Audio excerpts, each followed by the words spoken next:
Close your eyes for a moment. Picture yourself 20, 30 years from now. The house is quiet. The kids live far away. Maybe some of your closest friends are gone, and the ways down, well, they start to feel longer, don't they? This isn't just a what if. For millions of seniors, this is reality. But here's what no one tells you. Growing old alone doesn't have to mean growing lonely. In fact, some of the most joyful, purposeful years of your life can happen when you're on your own, if you know the right daily habits. Today, we're diving deep into the 6 essential practices that separate those who thrive in their later years from those who feel lost.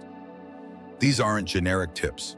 They're battle-tested, science-backed strategies that keep your mind sharp, your body strong, and your heart full.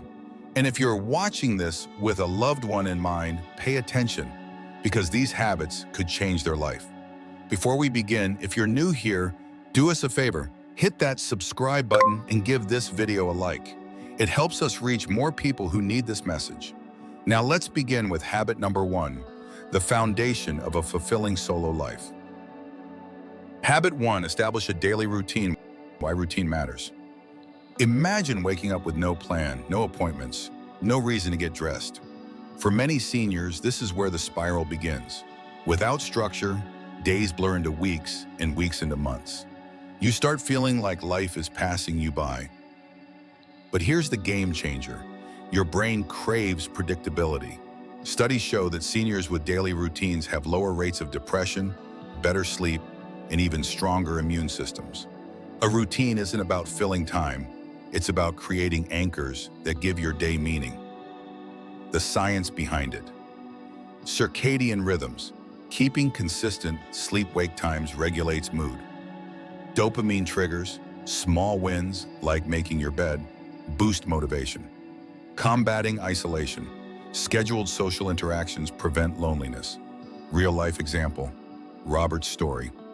Take Robert, a retired engineer.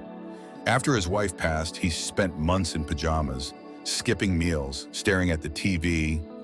I felt like a ghost in my own life, he admitted.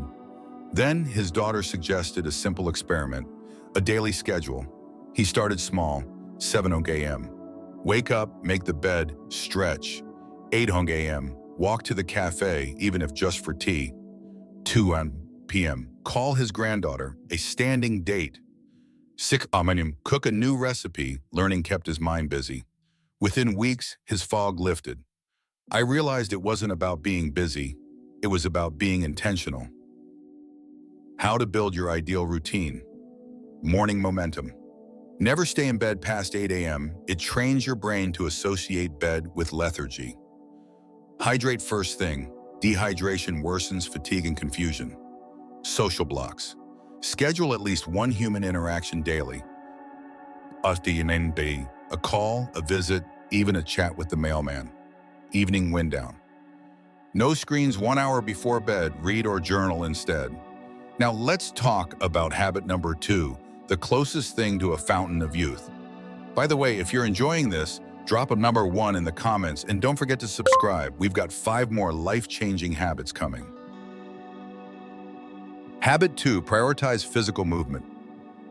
The harsh truth about inactivity. Here's a brutal fact. After 60, you lose 35% of muscle mass per year if you don't fight back. Weak muscles mean falls. Falls mean hospitals. Hospitals mean decline. But here's the good news. This is 100% preventable with daily movement. The non-exercise exercise plan. You don't need a gym, you just need to break sedentary streaks. Commercial break workouts. Stand and march in place during TV ads. Parking lot therapy. Park farther away at stores. Chair yoga. 10-minute routines on YouTube. Great for stiffness. Real-life example. Eleanor's turnaround.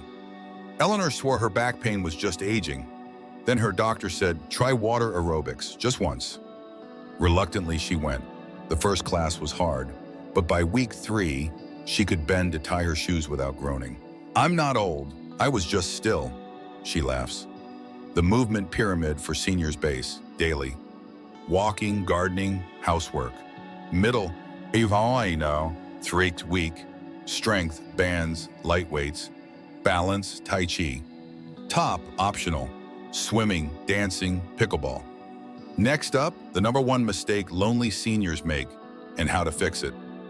Comment number 2 if you'll try one of these moves, and hit like if you're learning something new.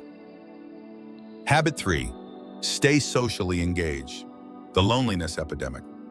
Let's talk about the silent killer, loneliness. Studies show it's deadlier than smoking 15 cigarettes a day. But here's what's wild: you can be surrounded by people and still feel lonely. True connection isn't about crowd size. It's about micro moments that make you feel seen. The social vaccine. Think of socializing like a daily vitamin. You don't need a big dose, just consistency. 2-a-day rule. Aim for 2 meaningful interactions daily. Call, visit, even a smile at the cashier. Tech fixes. Grandkids can teach you FaceTime. No family? Join free virtual senior meetups. Pet power. Adopting a dog forces walks and sparks conversations. Studies show pet owners have 30% lower loneliness rates. Real-life example. Frank's comeback. After his wife died, Frank barely left his recliner. His kids lived states away. Then, on a whim, he Googled chess clubs near me. The first meeting was awkward, but by week 3, he had a nickname, Checkmate Frank, and a standing lunch date with his new crew. Turns out I wasn't lonely, I was just underconnected, he says. No excuses, solutions. I'm not a joiner. Try one-on-one volunteering, EGT, reading to kids at the library. I can't drive. Senior shuttle services or Uber Lyft discounts, many cities offer them. I'm shy. Start with low-pressure interactions, book clubs, birdwatching groups. Next up, the brain hack that keeps your mind 10 years younger. Comment number 3 if you'll reach out to someone this week. And if you're finding this helpful, subscribe. We're just getting started. Habit 4, keep your mind stimulated. The use it or lose it principle. Your brain is like a muscle. Skip workouts and it atrophies. But mental exercise isn't just crossword puzzles. It's about novelty. Learning something new sparks neural growth, even in your 90s. The curiosity calendar. Forget brain games. Try these instead. Monthly challenges. Learn to bake sourdough, July. Write haikus, August. Reverse mentoring. Teach a teen tech skills. Ask them to teach you TikTok trends. Wrong hand day. Brush teeth, open jars with your non-dominant hand. Forces focus. Real-life example. Janet's second act. Janet swore she couldn't learn new tricks. Then her grandson dared her to take an online art class. Frustrated at first, she kept at it. Now, she sells watercolors at the farmer's market. Turns out my old brain just needed a challenge, she grins. Dementia-proofing your day's morning. Read news from a different country, expands perspective. Afternoon, memorize a fun fact, e.g., octopuses have 3 hearts. Evening, play 3 things. Recall 3 details from your day, like a stranger's hat color. Now the simplest habit with the biggest mood boost. Sharp 5 shocks most people. Drop a more 4 if you'll try a brain challenge, and hit like if you're enjoying this. Habit 5, it's practice gratitude. The gratitude gap. Ever notice how it's easier to remember aches than blessings? That's your brain's negativity bias. It's wired to scan for threats, but gratitude rewires it. Just 5 minutes a day cuts anxiety by 28%. The gratitude jar experiment. Try this for 30 days. Daily, write 1 tiny joy. The barista remembered my order. Drop it in a jar. Monthly, read them aloud.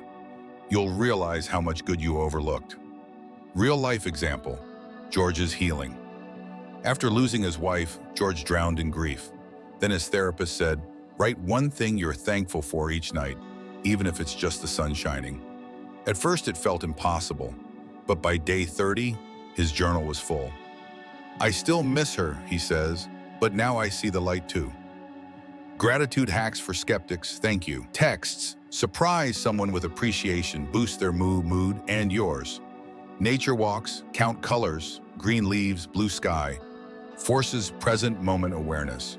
Mealtime ritual, share 1 rose, good thing, and 1 thorn, challenge, if dining with others. Finally, the most transformative habit, number 6, gives your life meaning. Comment number 5 if you'll start a gratitude practice, and subscribe for more science-backed tips. Habit 6, find a way to help others. The helper's high. Fun fact, helping others releases the same endorphins as exercise. It's why volunteers live longer, report less pain, and even heal faster. Why? Because purpose is primal. We're wired to contribute. Micro contributions matter. You don't need to build houses, small acts count. Wisdom Hotline, offer advice to young parents, e.g., how I survived tantrums in the 60s. Pen pal programs, write letters to isolated seniors or deployed troops. Legacy projects, record family recipes/histories for future generations.